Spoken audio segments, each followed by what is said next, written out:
अस्सलाम वालेकुम दोस्तों, मैं थोड़ी खिदमत सुहेल चिश्ती हाजिर हाँ। अगर ये वीडियो थानू अच्छी लगे तो मेरे यूट्यूब चैनल सरैकी चोनू सब्सक्राइब करे ते नाल बेल आइकन दे बटन दबा दिवे ताकि मेरी सारिया वीडियो थोड़े तक पहुँच सकें। आज मैं थानू अपना अनार दिखाना। पिछली वीडियो च मैं थानू अपना माल्टा दिखाया ते हुण ये मैं थानू अनार दिखाना।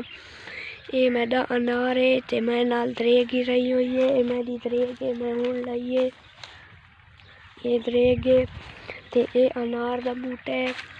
इसका कम से कम 1 साल थैंदा है, 6 साल। इस पिछले साल है चाया न पिछले साल फल ही चाया सब ते हुण ही चाहता पिया उसी थे फूल था खड़ा है। ये देखो